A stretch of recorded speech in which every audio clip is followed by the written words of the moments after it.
Hi, this is Mike from Mike's Unboxing Reviews and How To, and on today's video I'm going to take a look at a budget 4K high refresh rate monitor. Yeah, those words don't normally go together, but in the case of this model, this is the Gigabyte GS27U. This is a 27-inch 4K 3840 by 2160 Ultra HD display panel with an edge-lit Super Speed IPS panel incorporated. Also, it has support for HDR400. And surprisingly comes in at a MSRP here in the UK of £299.99, which puts it slam bang right at the very bottom of the pricing for this kind of specification of monitor, especially if you want one which has a reputable brand behind it.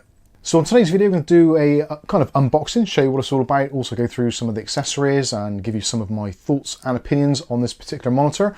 Maybe you're a content creator, maybe you're a gamer, maybe you're somewhere in between and you want a monitor which is going to pretty much cover all of your bases, so you can use the really nice pop colors when you're doing your video editing, and also when you're gaming you can take advantage of those high refresh rates and still play your games at 4K resolution, which is absolutely awesome.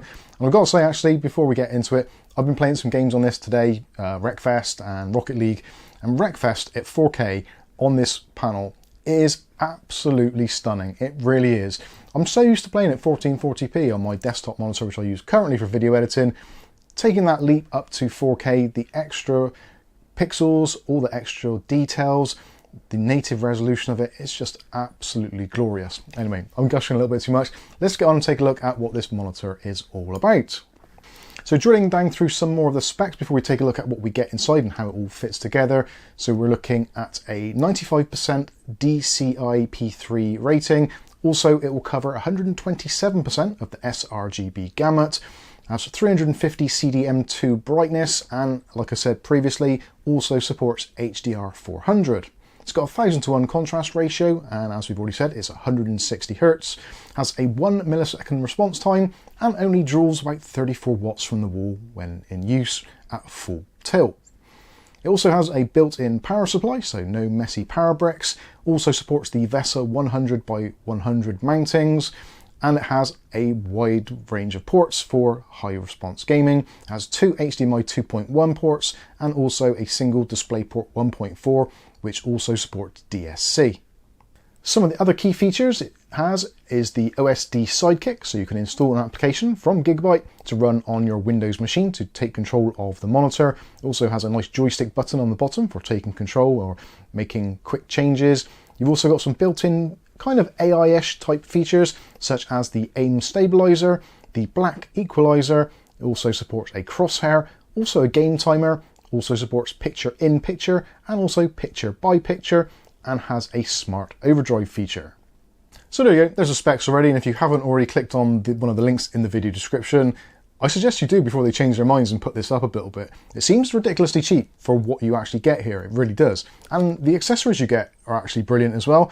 So included in the box, you get a high-speed HDMI cable, or an ultra HDMI cable as it's otherwise known. So that way you can take advantage of those ultra-fast response times. Also included is a high-quality DisplayPort cable. You also get obviously a power cable. There's no power brick because the power brick is inside the monitor, which is excellent. And also there is the manuals, and also there's a small clip on there to go on the back for doing a little bit of cable management. When you get this thing out of the box, it's actually really simple to put together. The stand comes in two pieces, so you've got the flat base, you've also got the upright section, and that just screws together. It's absolute simplicity. And to attach it to the monitor, again, simplicity itself, no screwdrivers or tools required. There is a little latch on the back, so you just push the stand into the panel and it locks into place. If you want to remove it, very simple to do, just push the little button above it and you can slide the stand straight out. And of course, if you don't want to use the stand, which I can understand some of you might not want to, the stand is kind of, well, pants basically. I shouldn't really say that in a review video, but yeah, it's not the best. All you've got in terms of adjustability with the stand is some tilt control. So you've got between -5 and 20 degrees. So there's a little bit of tilt option there. When it comes to rotation or swivel, basically, if you want to rotate it, you're gonna have to move it, which yeah, isn't particularly great. It would be nice to see a better stand on this, but most people, I guess these days, possibly going to be using a monitor mount, or if you just want to use it as is. I actually find it fine, but I know that there's going to be some people that want the whole kind of swivel, rotate and all that kind of stuff, which this sadly doesn't have, which I think actually goes a long way towards how this thing has become so cheap. You've got a glorious panel, but you've got kind of just okay-ish stand. So yeah, that's a pretty good trade-off in my opinion. Also, it's got no real frills to it. It's basically a honest panel. It's got a plastic surround. It's actually got quite a small bezel as well.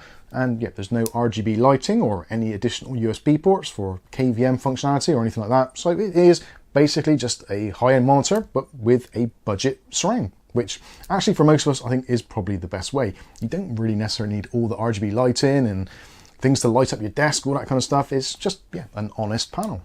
Controlling the screen and all the brightness, etc. can be done very easily. There's a little button at the bottom there, which is actually illuminated. So it is a power button and also a kind of like a joystick there. So you press the button in and you get the on-screen displays coming up. And then you can do either up, down, left, right to go through the various features. And there's actually quite a lot of stuff in there that you can do. Personally, I prefer the joystick to be up on the side. So when you're actually moving it, it kind of looks like where the arrows are on the screen. Having it in the bottom is a little bit tough to get used to, but once you've done it once or twice, it's absolutely fine. So you've got no problems there.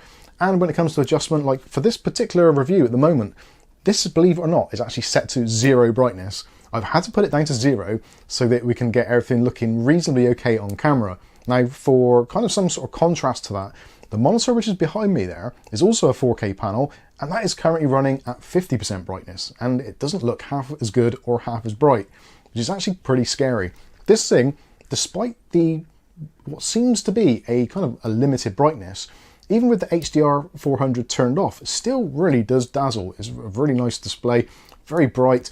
It is IPS, so you are going to get the occasional bit of IPS glow, and I have noticed in some of my testing, especially on black or very dark backgrounds, especially towards this bottom edge, there does seem to be a little bit of a glow coming from it, but it's not one that goes all the way around, which is kind of nice, and also it can be mitigated a little bit depending on what you're doing. If you're just on a white background or browsing the web, etc., you're never going to notice it, and if you're in a fast-paced game, again, the background changes so quickly, you're probably never going to see it at all. But I will say, if you are on a completely static black background, such as the Mike's Unboxing logo, which normally would be on this screen, it doesn't look great because there is that glow on the bottom. So I have to say these things, I have to be honest about it. It's nice that Gigabyte have sent us this free of charge to review. It is going back to them after, so and they're not paying us to do any of this review, so I'm just saying it exactly as it is.